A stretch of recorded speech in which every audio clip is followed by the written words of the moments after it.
Hey everyone, a quick disclaimer before we start this video.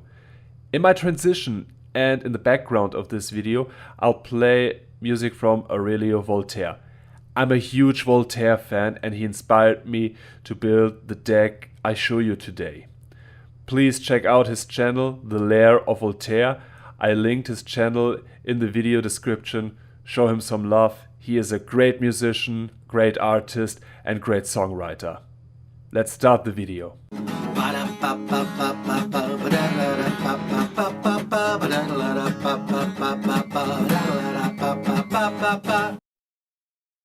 On the plain Alara, there is a necromancer from the Shard Jund, who is responsible for the extinction of her entire clan. Meren of Clan Toth.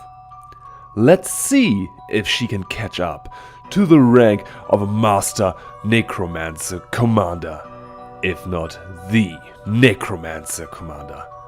Let's dig up some graves. Kapitel 1. Die Golgari sind Meister der Wiederverwertung von Körpern und des magischen Rückständen. Oh, Intro.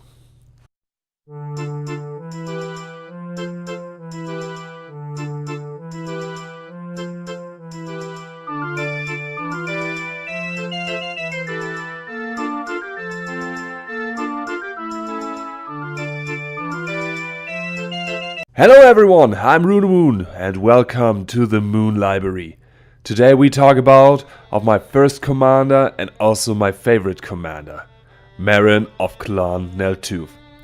With her unique ability to get an experience counter every time when one of your creatures dies, it opens a lot of possibilities for reanimate and sacrifice shenanigans. Before we start, let's take a look in her lore to see who exactly is Meren. Meren is a commander-only card, so there is no regular story about her. No blog, nothing. Luckily, on Magic Wiki, I found some background story about her. Let's take a look. Meren was born on the Shard of Jund into the clan of Toth. Like all shaman apprentices of the clan, she was forced to drink a potion known as the Dreamfire Draught and face an elemental in order to show appropriate aptitude to be appointed as a shaman proper. She was trained under a village elder known as Kale. Poisoned by the draught, she was caught by delirium and searing pain as the circle of elders raised a rock elemental for her to face. For, at the time, unexplained reasons, her attempts to connect with the elemental failed, and she was forced into defense as the poison ate away at her. Unlike most apprentices, Meren was eventually able to best the creature, though, however, she didn't use the Surge of Power, the heartbeat of the world.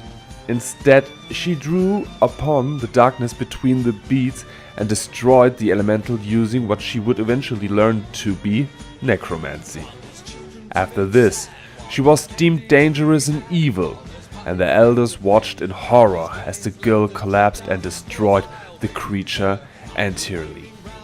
Some believed her magic to be a sign of great power, while others, including Kale, believed it be dark magic and thought she must be slain. The circle eventually reached a compromise, not destroying Meren, yet letting her fight the Dreamfire Draught, which they thought to be guaranteed death. Meren survived this, though, and left Clan Toth finding a patch corrupted by the Shard of Grixis. Drawing upon the darkness between the worlds' heartbeat once more, she began to feel at home in Grixis, learning the arts of necromancy there in order to exact vengeance upon her former clan. After years in training, she set off to destroy those who had wronged her and reanimated a great dragon she deemed Skal Cash. After a brief encounter with some warriors, which she quickly disposed of and reanimated to assist in her task, she entered her old home and attacked it, killing most of the residents. There was one who survived this initial assault, though her old mentor Kale. After a short duel in which the shaman set beasts and elementals on her, she gassed her to the dragon, which then devoured the man. This was not enough for Meren. However, she then set up to topple all of Jund to silence its eternal drone and show it the beauty of destruction. With 1 black, 1 green and 2 colorless is Meren a commander with a good converted mana cost. She is 3 in power and 4 in toughness. She got the unique ability of whenever a creature dies, you get an experience counter. At the beginning of your end step, choose target creature card in your graveyard. If that card's converted mana cost is less than or equal to the number of experience counters you have, return it to the battlefield. Otherwise, put it into your hand. Wow, what a card! You can't return a creature when Meren is not on the field, but the experience counter will remain. There is a lot of stuff you can do with Meren, and I will show you a Sack Outlet self-mill deck that I play. Let's take a look. Let's begin with the lands. I play 35 lands. Except for 8 lands, they're all basic lands. Here, the 3 most important non-basic lands I play. Urborg, Tomb of Yawgmoth. Of course, when you play Urborg, then the Cabal Coffers is not far away. These 2 lands give you a huge advantage when the game takes its time. With Urborg, Tomb of Yawgmoth, every land is a swarm to the additional type.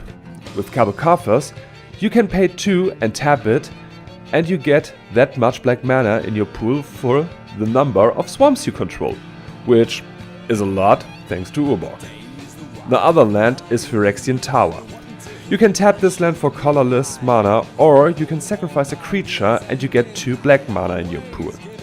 With Meren, we have a win-win situation you're willing to take all day.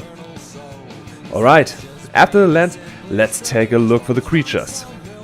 We have 32 creatures. Of course, in this kind of deck you like to play a bunch of them. First we look at, I would like to call them Grave Filler. The Sakura Elder Tribe. Or, how we all call him, Steve. What an awesome card in this deck. It rams you for mana when you sacrifice it. Land and a creature in your graveyard. What do you want more? Maybe an experience counter on top of it with Meren on the field? The Deathrite Shaman is a strong 1-drop, and you can use him for mana when a land is in the grave. But, to be honest, he will end as food for the grave sooner or later. The Fauna Shaman is a survival of the fittest in creature form. You discard a creature card from your hand and you get a creature card from your library to your hand. You can repeat this process every turn to fill your grave with all the creatures you need. Sadly, most of the time she remains not long enough on the field. If you play the Fauna Shaman, prepare for the big bullseye on your board. When you play Meren, then the first card you add is not a Soul Ring, it is a Spore Frog. Oh my god, this card is insane in Meren. You sack the Spore Frog to prevent all combat damage that would be dealt for the turn. And it is a 1-drop, so it returns every turn when Meren is on the field. Some players complain about that the Spore Frog is unfair in Meren. But, let's be honest, when Muldroda land destruction is a fair one, then Spore Frog in Meren is also fair. Gravecrawler is an always returning sack outlet. When you have a zombie on the field, then you can cast Gravecrawler from your graveyard. Just throw him every turn in a sacrifice machine and he will return. Also a combo piece, but we will get to that later. A new card in this deck is a Glowspore Shaman. When it enters the battlefield, put the top 3 cards of your library into your graveyard.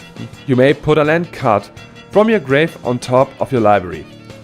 It mills you and can help you to find a land. Rest in Peace and Gravedigger's Cage are real problems for this deck. So how about with a little caterpillar who deals with these pesky things? The Caustic Caterpillar is again a 1-drop, but his activated ability is his real strength. For a green and 1 colorless, you sacrifice this creature and you can destroy an artifact or enchantment. Do I have to mention Meren again? Experience counters. The last grave filler is Crypt Breaker. With this ability, you can discard a card and get a 2/2 zombie. Maybe not the best card in this deck, but surprisingly, it showed its value more than once for me. Now, to the Enter the Battlefield army. There have been 9, but one of them is the Glowspore Shaman, so I skip this fella. Black is the weakest color when it comes to artifact or enchantment removal, so green is a very welcome color for you. But only the little caterpillar is maybe a little bit too risky. The Reclamation Sage is a perfect addition. When he enters the battlefield, you may destroy target artifact or enchantment. When you have free experience counter, you're able to get him back whenever you need him. More destructive is Acidic Slime. When it enters the battlefield, you can destroy an artifact, enchantment, creature or land. The converted mana cost of 5 might be high, but when you have enough experience counter, then you can control your enemy's board. For more ramp, I recommend Wood Elves. When it enters the battlefield, you can search your library for a forest card and put it onto the battlefield. Untapped, I might add. Eternal Witness. Now we're talking. When it enters the battlefield, you may return target card from your graveyard to your hand.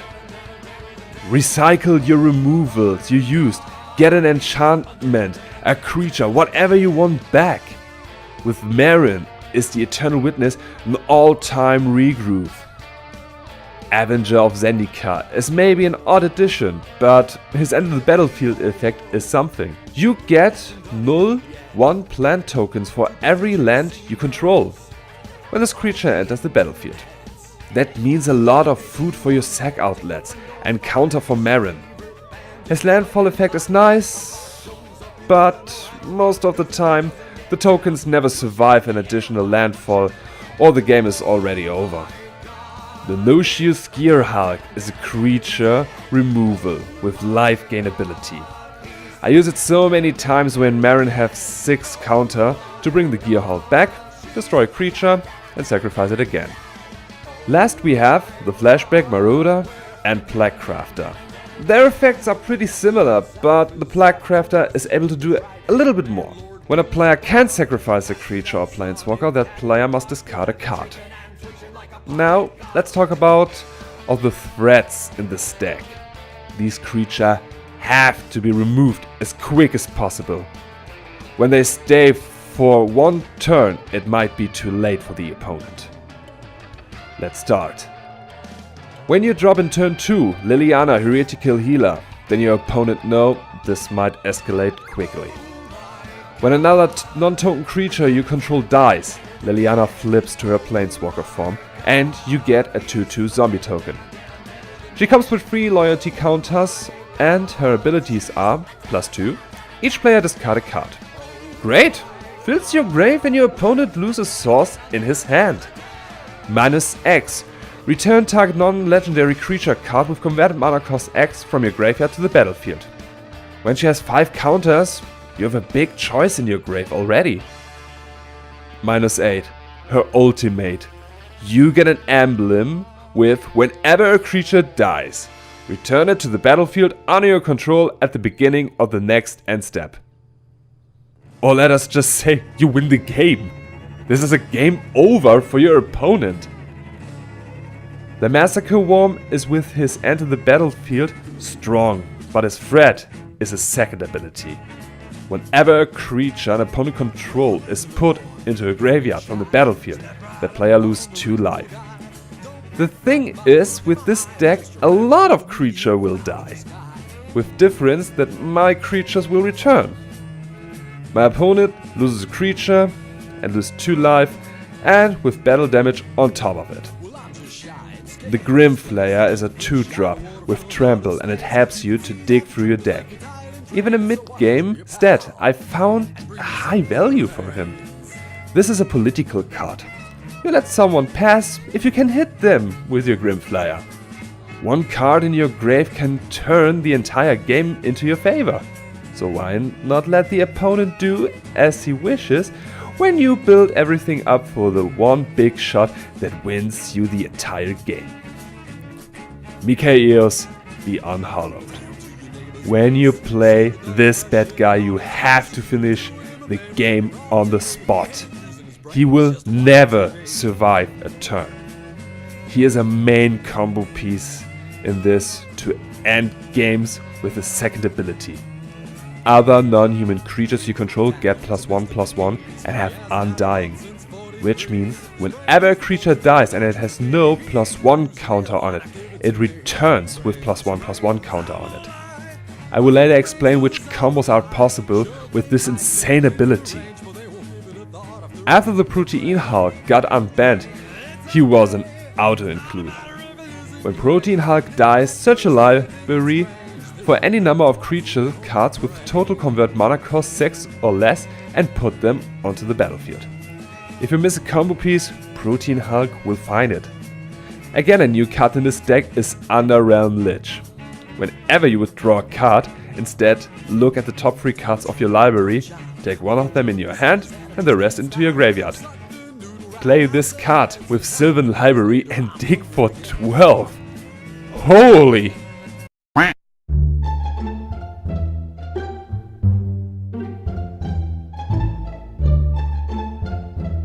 Another big threat is Sheroldred Whispering One. Your opponent have to sacrifice a creature every turn and you get a creature back from your grave at the beginning of your upkeep. Since your grave is filled with creatures, your army will rise. A threat that can't be ignored by your opponent, so be sure you can protect her. Now we come to one of my favorite, Sidisi Undead Vizier. She will tutor you a card from your library if you sacrifice a creature when she enters the battlefield. As a 4/6, also not easy to remove, and with Death Touch, your opponent will think twice about to swing at you. Your opponent have to remove Sidisi from the game, otherwise she will return from the grave and you get the card from the library you need. Now let's take a look at some other spells I play in this deck. Buried Alive and Entombed are some auto-includes and a good addition to fill your grave for the things you need. Sylvan Library, Evolutionary Leap and Survival of the Fittest gives you the card advantage and let you dig through your deck. I found also a good use in Deathbridge Chant, but like Crypt Breaker, I think you have to figure it out for yourself. Reanimate, Exhume, Necromancy and Victimize are your resurrection spells. You can add Animate Death and cut Reanimate if you want to play a more budget version. Journey to Eternity is also an option. For the removal spells, keep it simple. Erupt Decay, Assassin's Trophy are awesome and have this special Golgari flavor. Fatal Push, Tragic Slip and Golgari Charm works mostly in your favor. Attrition, Grave Pact and Dictate of Erebos are your enchantment for this deck. Grave Pact and Dictate of Erebos are so strong in a sacrifice deck. You just control the entire board. For the big bomb spot wipes you play Damnation, Torment of Hellfire and Living Death. Living Death works always in your favor. You are the one who works with his grave. Get your filled grave back and wipe a board, which is hopefully filled with some spicy creatures from your opponent. The sack outlet in this deck are also pretty obvious. Ashnod's Altar, Phyrexian Altar, Birthing Pot, and if you want to count it as a sack outlet, an Eldrazi Monument. Attrition and Evolutionary Leap have also the sack outlet effect, so you see there are a lot of opportunity to sack your own stuff and get advantage of it. This is pretty much with this deck. I play some Planeswalker and other stuff that favors my style of game, like Phanarmonicon or Zombie Infestation. It is up to you to find the Meren deck what you like to play. Before we end this, I would like to show you some combos you can play. You do not need Meren as the commander. These are the combos I play in this deck. Mikaeos, Triskelion. Maybe the most known 2-card combo besides of Sanguine Blood and Exquisite Blood.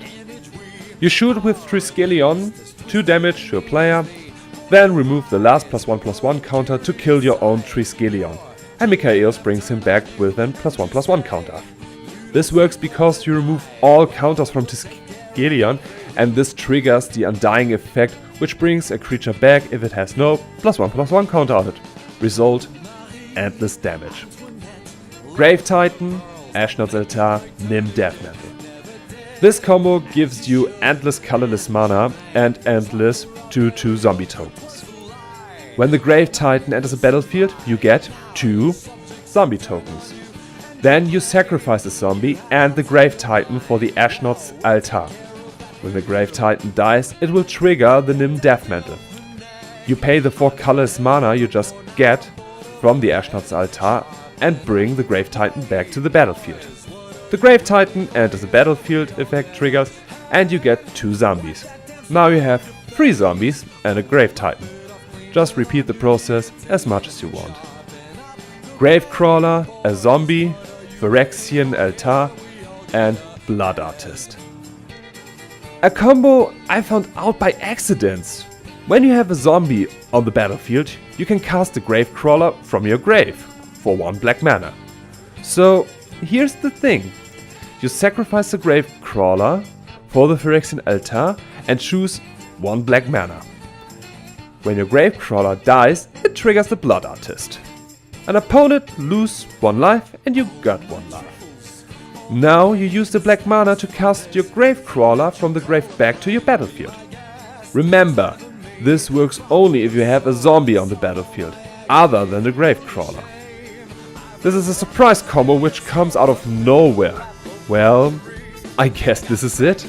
Meren of Clan Toth was my first commander, and even today it is my favorite. And I'm glad to show you a part of my deck. I hope you enjoyed this and found some inspiration for your next deck brewing. Please let me know which commander is your favorite in the comment section down below. And how do you feel about Meren? If you like this video, please leave a thumbs up and don't forget to subscribe. I'm Runemoon, and may the wisdom be with you.